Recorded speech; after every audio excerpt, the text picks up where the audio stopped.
बोलते हो इसलिए तुम हमें अच्छे नहीं लगते। कोई कहता है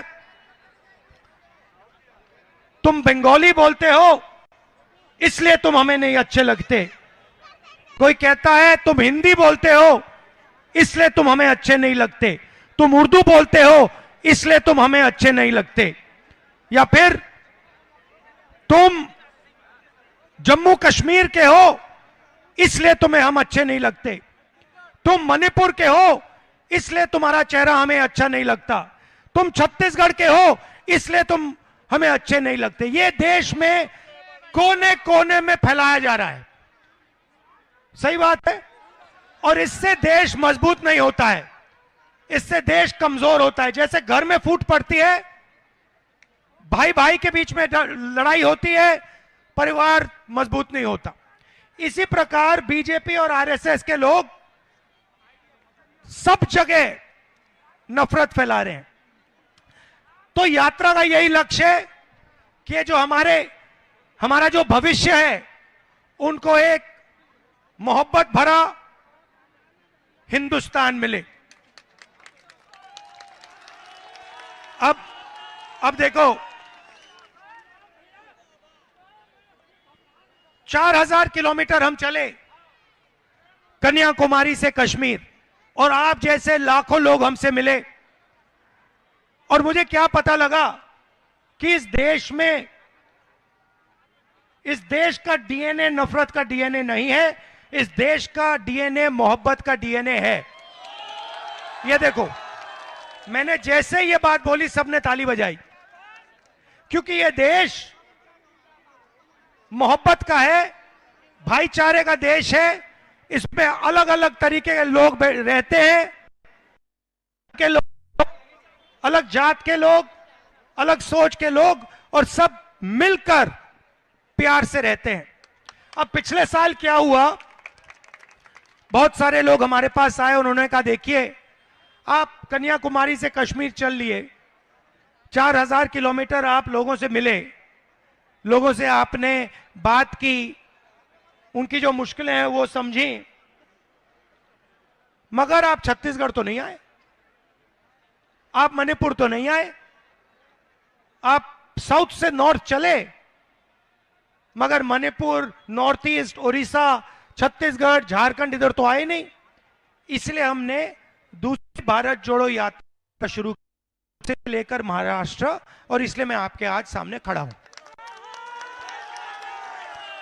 अब इसमें हमने न्याय सब जोड़ दिया, हमने इसको भारत जोड़ो न्याय यात्रा कहा है। क्यों? क्योंकि हमें पता लगा जो हिंसा, नफरत फैल रही है वो अन्याय के कारण फैल रही है। अगर आप मुझसे पूछते कि पहली भारत जोड़ो यात्रा में आपने क्या समझा, तो मैं आपको बताऊं, बीजेपी फैला रही है, उसका कारण देश में अन्याय है। किस प्रकार का अन्याय?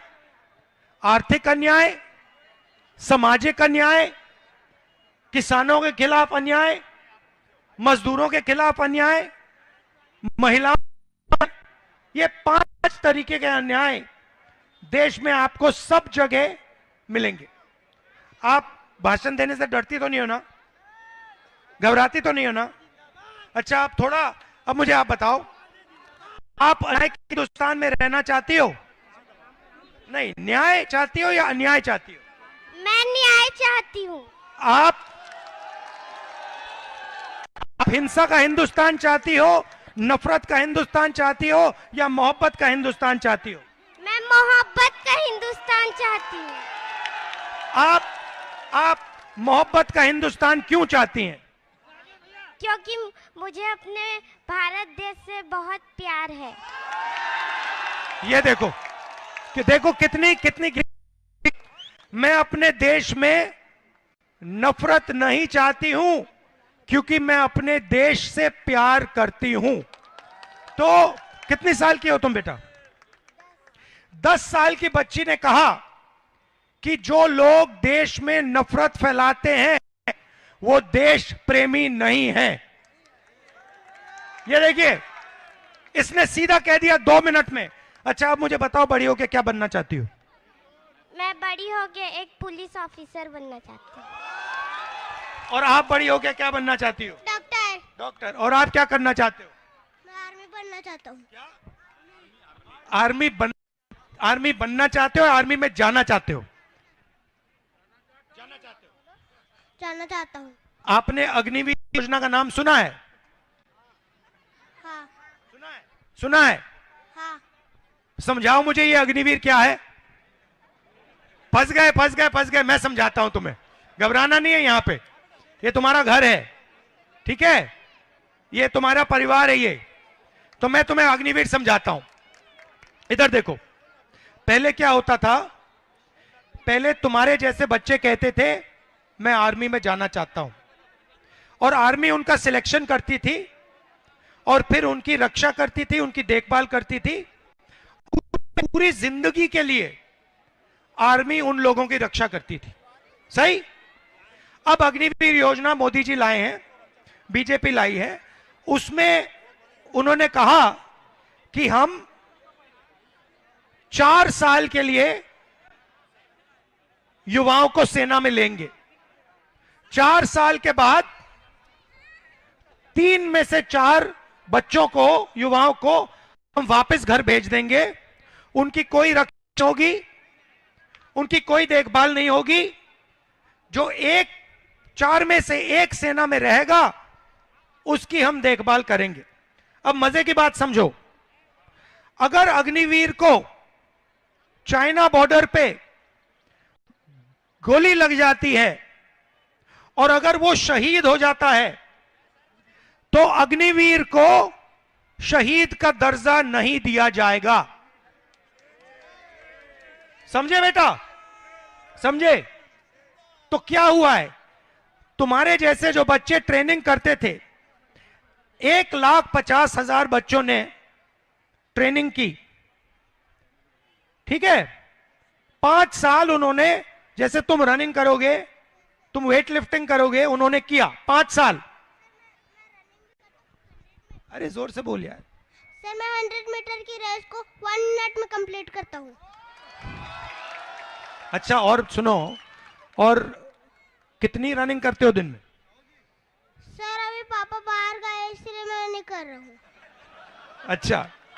अच्छा, तो सुनो, तो तुम्हारे जैसे बच्चे रनिंग करते थे, 5 साल उन्होंने, 1,50,000 ने रनिंग की, उनकी आर्मी में भर्ती हो गई, और फिर पहली बार हिंदुस्तान की इतिहास में आर्मी ने उन्हें कहा कि हम तुम्हें नहीं लेंगे। 1,50,000 युवा देश में भटक रहे हैं, उनकी भर्ती हो गई थी। कहा गया है कि तुम्हें हम नहीं लेंगे, ना तुम्हें हम आर्मी में लेंगे, ना तुम्हें हम अग्निवीर योजना में लेंगे। तुम जानो, तुम्हारा काम जाने। तुम्हारे अंदर ये जो भावना थी, देशभक्ति की भावना थी, उसके बारे में हमें कोई इंटरेस्ट नहीं है। ये हिंदुस्तान की सेना ने, हिंदुस्तान की सरकार ने 1,50,000 युवाओं को मैसेज दिया है।